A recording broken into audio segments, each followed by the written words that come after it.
Hello! Bonjour, comment ça va en ce mercredi 10e jour du ramadan, je crois, c'est ça? Pour les autres qui s'en foutent du ramadan, comment ça va? Rizou qui me dit je bois ton café par procuration. Bah écoute, tant mieux, hein, si je peux abreuver une soif virtuelle, ça me fait toujours plaisir, hein. C'est parti, on va miniaturiser la tronche. Hop là! Alors on va commencer avec une petite mise à jour. C'était une affaire russe. Bon, c'était en effet 3 sœurs, les Khatchaturian, les sœurs Khatchaturian, qui ont tué leur père. Et en plus, mais c'était d'une violence le truc, elles ont tué leur daron parce que ce mec, qui pourtant, il a une croix comme ça, mais ça veut rien dire, comme quoi, bah il les a abusés sexuellement, il les martyrisait, il les torturait psychologiquement, et physiquement il les frappait aussi. Et puis il y avait une vidéo d'ailleurs où il frappe une de ses filles, il lui met une grosse claque et tout, enfin bref. Une ordure sans nom, et donc elles l'ont tuée, toutes les 3. Alors la mise à jour, c'est que elles viennent d'être libérées. Donc pas de prison pour ces jeunes femmes. Certains amis et membres de la famille de Monsieur Khatchaturian se sont indignés en disant tu voles du pain, tu vas en tôle. Et elles ont tué, elles vont pas en prison. Il se passe quelque chose d'étrange. Et en effet, mais voilà, c'est circonstances fortement atténuantes, bah, ont fait que la justice a estimé qu'elles n'avaient pas à aller en prison. Par contre, elles sont libérées, mais avec des conditions à respecter quand même, et ça c'est vraiment, je trouve, triste.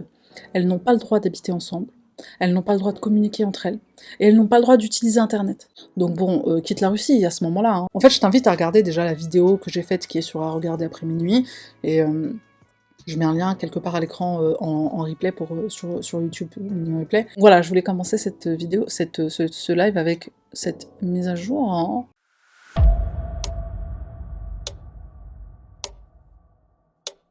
Un homme de 29 ans d'Ottawa a été arrêté lundi matin après avoir été retrouvé en train de se servir un verre dans la maison d'un inconnu.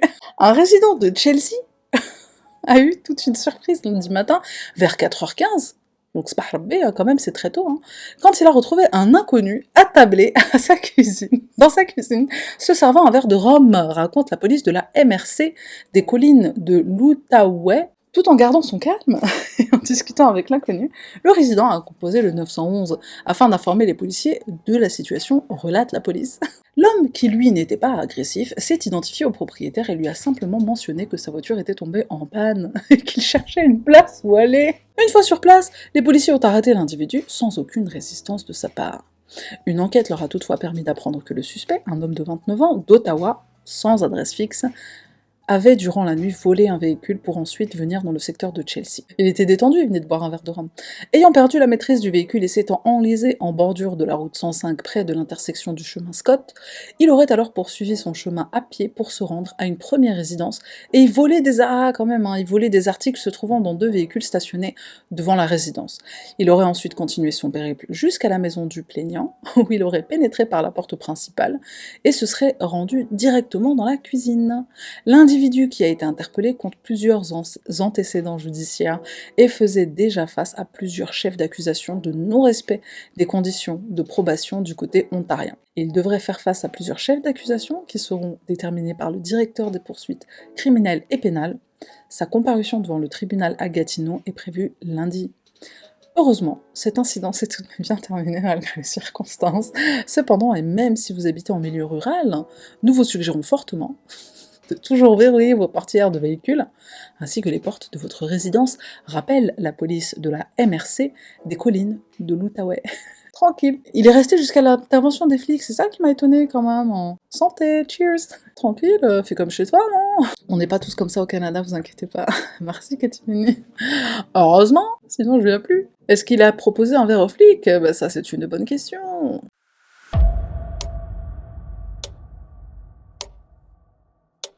Un père indigne de la Montérégie, soupçonné d'avoir transmis l'herpès à sa fille d'à peine 8 ans en l'agressant sexuellement à répétition, vient d'être déclaré coupable sur toute la ligne. En dépit des méandres de son témoignage, la fillette ne dévie jamais de sa trajectoire. Elle a été victime de contacts sexuels et c'est son père et personne d'autre qui les a commis, a relevé le juge Christian Jarry au palais de justice de Saint-Hyacinthe. L'homme de 40 ans, qu'on ne peut nommer pour protéger l'identité de la plaignante, a été déclaré coupable en février d'agression sexuelle et d'agression sexuelle causant des lésions. Des soupçons ont émergé à la fin de l'année 2018 quand la fillette de 8 ans a été diagnostiquée pour un herpès de type 2. Je savais même pas qu'il existait différents types d'herpès. Elle s'était plainte de boutons et de douleurs en urinant. Ses parents, nouvellement séparés à l'époque, sont porteurs de la maladie depuis plusieurs années. La jeune victime a elle-même suggéré une explication. Son père l'avait agressée sexuellement à une centaine de reprises depuis l'âge de 6 ans. En témoignant 4 ans plus tard, elle révise le nombre à une quinzaine, dont environ 5 fois dans la salle de bain. Elle précise que le nombre 100 visait à transmettre l'idée que plusieurs agressions sont survenues. Mais je pense qu'à cet âge-là, tu réalises même pas que... Déjà, une, ça paraît 1000. Les atrocités survenaient quand la fillette devait appliquer une crème sur ses parties génitales, elle qui composait avec les complications liées à ses infections urinaires.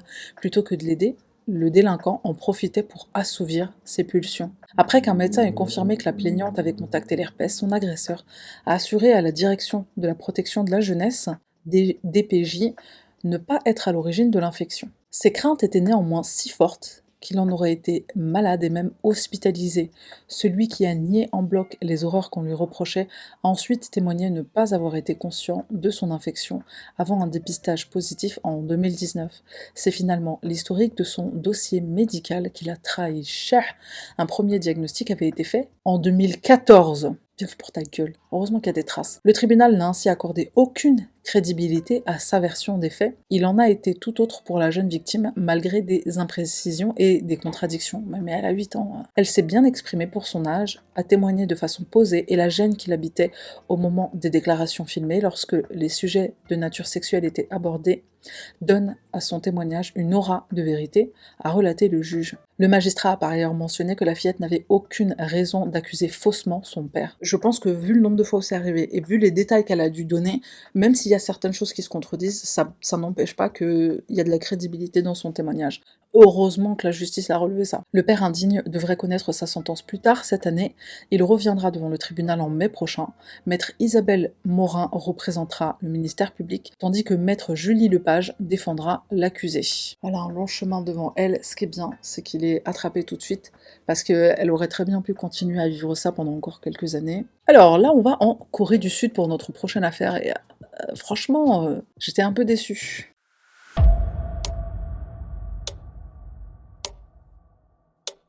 Jang Jun-young, reconnu coupable de viol et de tournage et de distribution de vidéos sexuelles multiples enregistrées sans consentement, a été libéré après avoir purgé une peine de 5 ans de prison. Jang a été libéré d'une prison à Mokpo, dans la province de Jeolla du Sud, mardi matin, a déclaré l'agence de presse coréenne News One.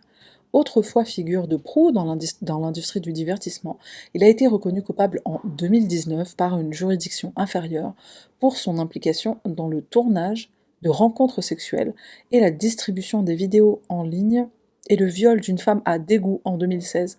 Daegu, on se souvient, c'est une ville où j'ai fait une vidéo sur une affaire en Corée, le feu du métro de Daegu, une affaire de psychopathe. Je mettrai encore le lien à l'écran pour le replay. Une cour d'appel a confirmé le verdict de culpabilité et la peine de 5 ans d'emprisonnement, ainsi qu'un programme d'éducation obligatoire sur les crimes sexuels que la Cour suprême a réaffirmé en 2020. Ayant gagné en notoriété grâce à sa participation au concours de chant télévisé Superstar for K4 en 2012, Jung est rapidement devenu célèbre.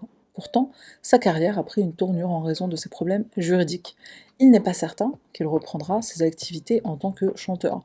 Alors, la Corée du Sud, c'est juste un pays où si t'as une fois la honte, c'est terminé pour toi.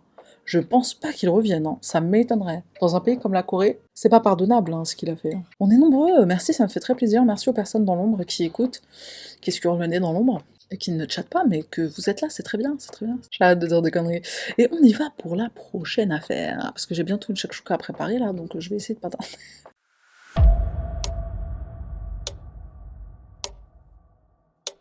Des agents de la police provinciale de l'Ontario, PPO, de Peterborough, et des équipes d'urgence sont intervenus lors d'un renversement de véhicule dans le comté d'Apshodel-Norwood. L'accident est survenu alors que les passagers tentaient d'avoir une relation sexuelle, mais c'est pas le moment. Mais attends, la voiture, elle conduisait en marche ou qu'est-ce qui s'est passé? Le PPO du comté de Peterborough a reçu un appel vers 21h le 18 février 2024 concernant un véhicule qui avait quitté la chaussée et s'était renversé dans le fossé sur la route du comté de... Oh merde! Mais ça fait mal en fait du coup. Les services des incendies d'Apshodel et les services d'urgence de Lindsay et Orng, je sais pas comment on dit, ont également répondu à l'incident en raison de la gravité de l'accident. Le conducteur et le passager ont été blessés et transportés à l'hôpital. L'enquête a révélé que le conducteur et le passager tentaient d'avoir une relation sexuelle alors que le véhicule était en mouvement, ce qui a provoqué la collision. Alors maintenant, je veux plus de détails. Le conducteur a ensuite déclaré qu'il a vu un cerf sur la route, ce qui l'a incité à quitter la route et s'écraser contre un arbre. Au cours de la conversation avec le conducteur, les agents ont détecté une odeur d'alcool dans la laine du conducteur, donc il faisait pas ramadan. Le conducteur de 20 ans a été arrêté et fait face à des accusations de conduite dangereuse et de taux d'alcool supérieur à 0 pour un conducteur novice. Tu viens d'avoir ton permis, hein? Tu veux pas un peu maîtriser plus la voiture et la route avant de faire des cochonneries là, à bord? C'est ce qu'on appelle s'envoyer en l'air. J'avoue, le cerf, si le cerf n'était pas intervenu dans notre histoire, est-ce qu'il aurait eu un accident? Il a voulu fêter son permis. Moi, je veux plus de détails sur la tentative de relation sexuelle. Parce qu'à bord d'un véhicule en marche, comment? Quelle position? Je veux des détails. Et je pense que je n'en aurai pas. Prochaine affaire, Atlanta.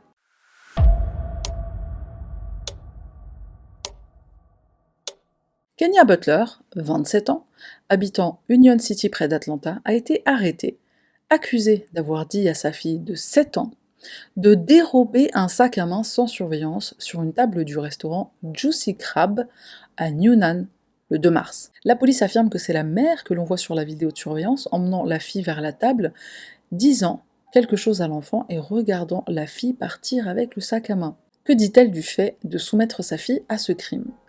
Bien qu'elle ait commenté certains aspects de l'affaire, cela n'en est qu'une partie.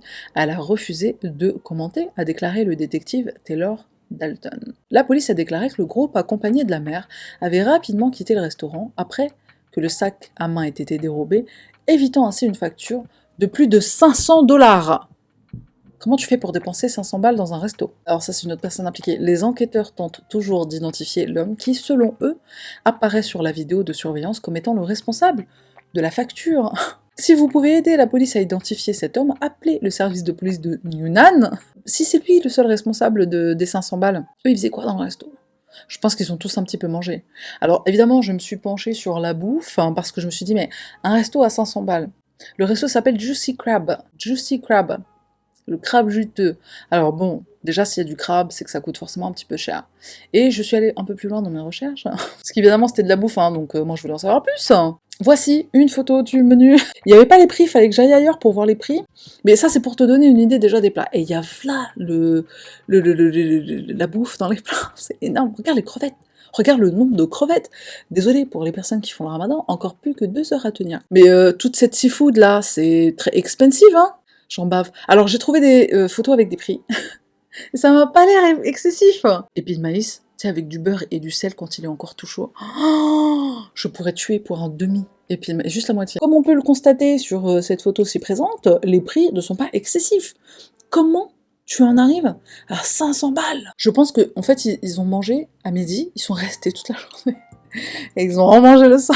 Pas possible! 14 balles, regarde toutes les crevettes qu'il y a dedans. Shrimp no head. Un shrimp, il t'enlève même la tête, tu vois, pour que ça te facilite le travail de consommation. Included Cajun fries et dipping sauce. Excuse-moi, c'est donné à ce prix-là, c'est donné. Je suis en train de baver, j'ai la dalle. Alors le maïs là avec la sauce piquante, je me demande qu'est-ce que ça doit donner. Je vais aller faire des courses tout de suite après, parce que je vais acheter du maïs. On reste en Géorgie pour la prochaine affaire, donc toujours aux USA.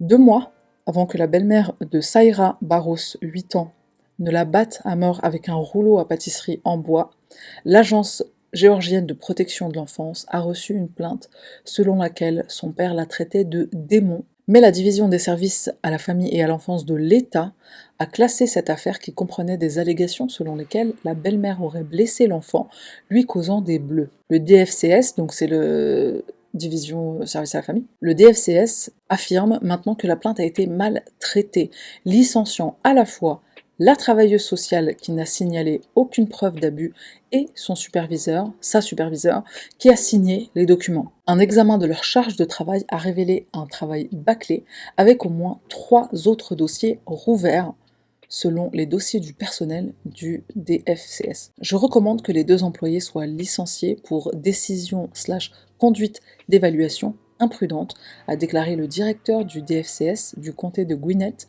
Travis Moses, dans un courrier électronique interne le 13 février. Voici les parents indignes.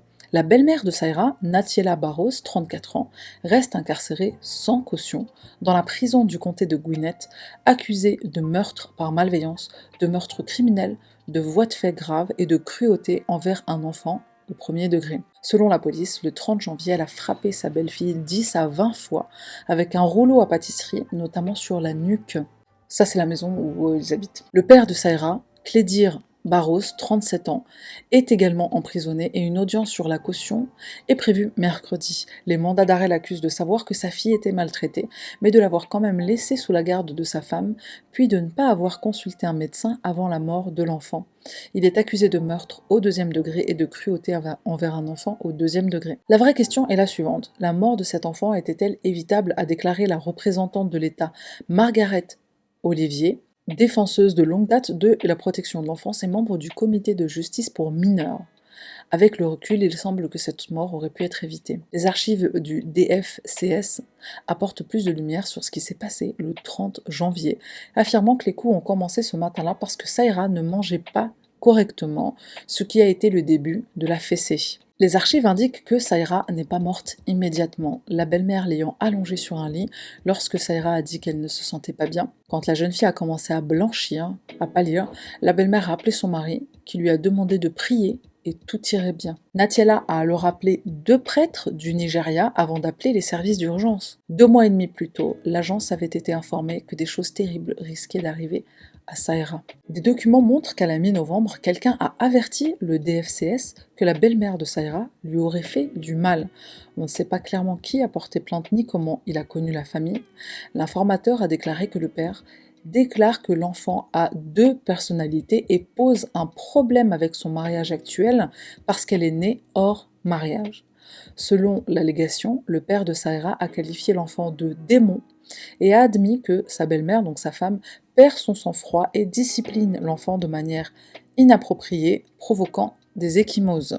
L'avocat Tom Rawlings, à droite sur la photo, ancien juge du tribunal pour mineurs et directeur du DFCS de 2018 à 2021, a examiné les dossiers. Il a déclaré que le commentaire sur le démon aurait dû déclencher un examen minutieux de la famille.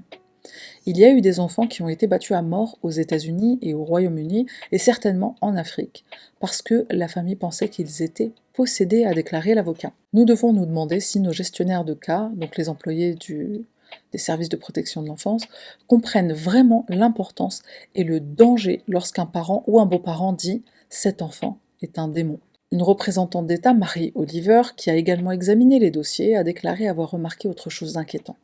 Saira avait 3 demi-frères et sœurs, mais elle était la seule enfant de la famille à être scolarisée à la maison. Le signal d'alarme selon lequel l'enfant était scolarisé à la maison après l'ouverture d'une enquête du DFCS montre les dangers possibles de la part d'autres personnes qui étaient en contact avec l'enfant, et un dossier qui a été clos relativement peu de temps après son ouverture, a-t-elle déclaré. Je pense que l'enquête et l'examen semblent conduire à la conclusion que l'affaire n'aurait pas dû être close si tôt. L'agence a licencié l'employé Chetial Wingard et la superviseure Alexandria Ama le 15 février. Chetial Wingard n'était en poste que depuis 6 mois et Arma était superviseur depuis 3 mois seulement. Cela reflète des taux de rotation turnover qui sont inquiétants, a déclaré la représentante d'État Mary Oliver. C'est un travail très difficile. Ils essaient d'empêcher la mort d'enfants qui sont sous la garde de malades mentaux, de toxicomanes ou de criminels, et c'est un travail difficile. L'équipe de Fox a contacté les employés licenciés ainsi que les avocats du père et de la belle-mère, mais personne n'est disposé à parler de l'affaire. Déjà, c'est une belle avancée qu'elles aient été licenciées, parce que souvent, c'est pas le cas. Souvent, c'est l'excuse de on est débordé, on a trop de dossiers, enfin, c'est une excuse, c'est une réalité, en vérité, je dis ça, c'est c'est pas une excuse, c'est une réalité. Quand les employés des services de protection de l'enfance sont débordés, forcément le travail ne peut pas, soit ne peut pas être fait, soit il est mal fait et il est bâclé. L'enfant démon, pour des personnes qui sont employées au service de protection de l'enfance, c'est quelque chose que tu devrais savoir. C'est quelque chose qui arrive parfois en Afrique, que des parents disent de leur enfant c'est un démon. Dans certains pays d'Afrique, ils les torturent, ils les brûlent pour faire sortir le démon, genre. Ils les brûlent vivants et tout. Non mais c'est... On va en Algérie pour notre prochaine affaire.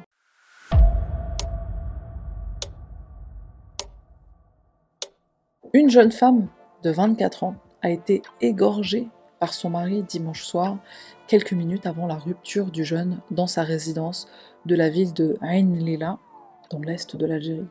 La victime, mère d'un bébé de 3 mois, a été retrouvée égorgée dans son domicile conjugal du quartier de Bouzabine, comme l'a rapporté le réseau Féminicide Algérie sur sa page Facebook. Ziadi est morte à l'âge de 24 ans.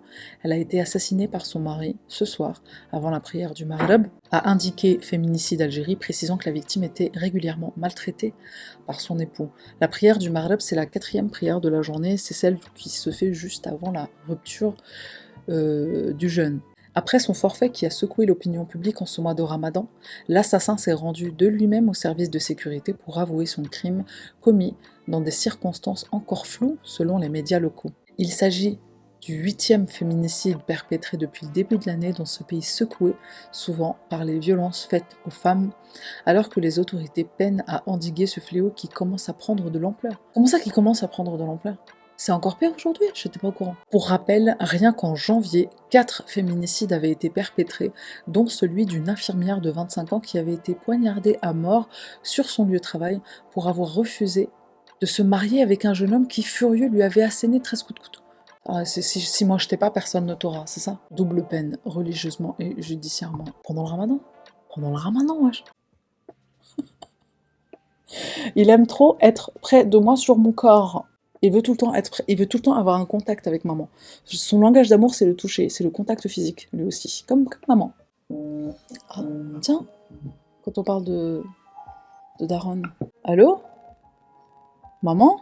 Oui, maman, je t'entends. Par contre, là, t'es en direct avec moi sur Twitch et tout le monde te voit et tout le monde t'entend. Elle a accroché. Je lui ai envoyé un message, sinon elle va m'insulter. Je plaisantais, maman. Elle m'a écrit, t'es sûre ?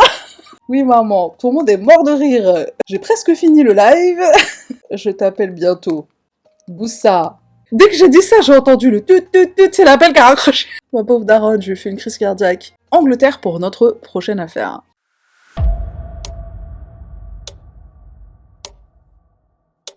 Un homme a été condamné mardi par la justice britannique à 15 mois de prison ferme pour avoir envoyé sur WhatsApp une photo de son bip à 2 femmes, dont une mineure de 15 ans. Cette condamnation est une première en Angleterre et au Pays de Galles, où une loi faisant de ce type d'exhibition sexuelle sur Internet une infraction a été adoptée en janvier. Nicolas Hawkes, un homme de 39 ans, qui avait déjà été condamné pour des délits sexuels, a été placé en détention mardi après le jugement rendu par le tribunal de Southend dans l'est de l'Angleterre. Il devra rester en prison 66 semaines, soit plus de 15 mois. Le 9 février, il a envoyé une photo de son pénis en érection à une adolescente de 15 ans et à une femme majeure. Cette dernière a fait une capture d'écran, bien jouée, qu'elle a ensuite présentée à la police. Lors d'une précédente audience, Nicolas a plaidé coupable d'avoir envoyé une photographie de partie génitale dans le but de provoquer inquiétude, détresse ou humiliation. Il était déjà inscrit au registre des délinquants sexuels après avoir été reconnu coupable l'an dernier d'activité sexuelle avec une mineure de 16 ans et d'exhibition. Putain, l'enfoiré.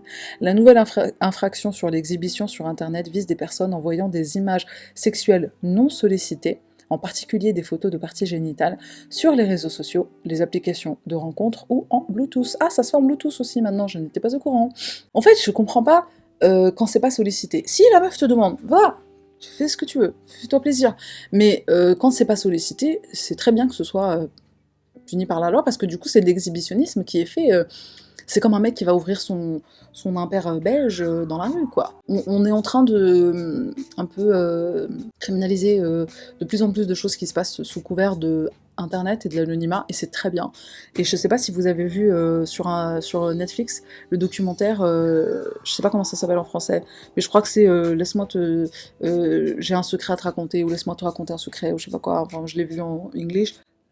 Et c'est sur plusieurs personnes en Angleterre, enfin au Royaume-Uni en tout cas, qui ont été cyber-harcelées par un mec. Bon, il n'était pas question de photos, mais il était question de harcèlement. Il fut un temps, t'allais voir la police, surtout dans les débuts d'Internet, t'allais voir la police si tu disais quelqu'un est en train de me harceler, oui mais c'est sur Internet, on te riait à la gueule. Et encore aujourd'hui, hein, ça se fait encore un peu. Hein. Voilà, cette affaire, je trouve qu'elle démontre vraiment très bien l'évolution qu'il y a eu sur Internet par rapport à ce qui est criminel et ce qui n'est pas. On est en Italie pour notre prochaine affaire.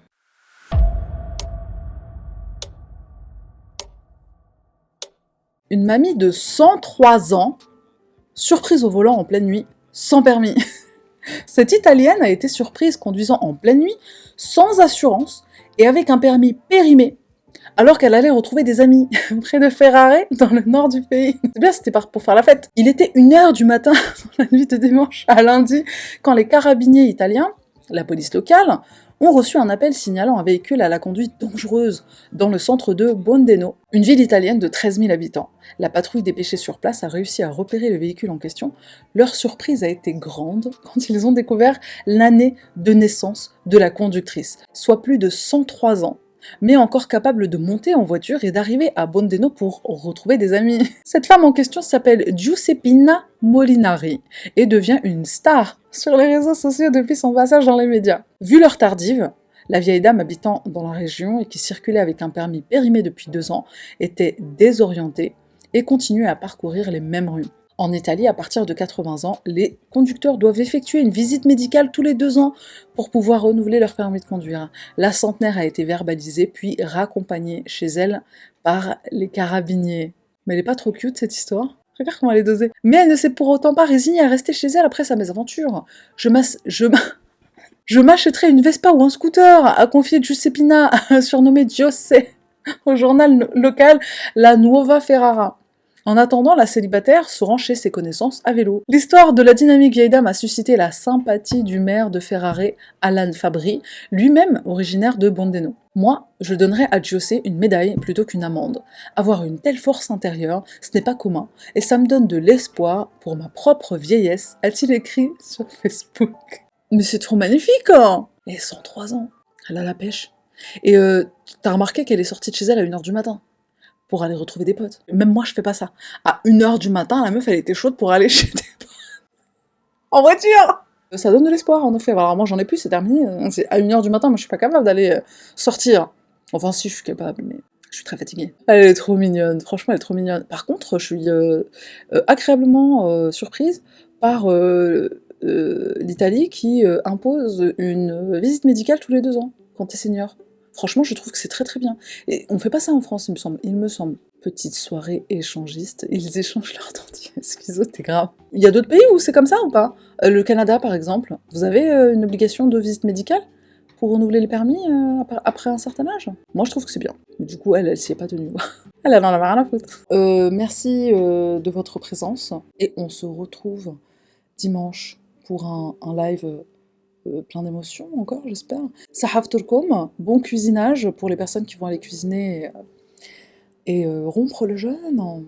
C'était un bon moment. Mais merci Nolan, merci d'être venu. Bienvenue, bienvenue. J'espère que tu seras là pour les prochains et les prochaines. Non, pour les prochaines. Pour les prochains lives. Oh, je raconte n'importe quoi. Il faut que j'aille manger. Et il faut surtout que j'appelle ma mère pour m'excuser de ma blague pas trop. Merci de mettre un like sur la vidéo, un commentaire, hein, s'il te plaît, vas-y, ça ramadan, sois généreux de ton soutien pour la chaîne. Et on se retrouve bientôt pour un live ou pour un replay.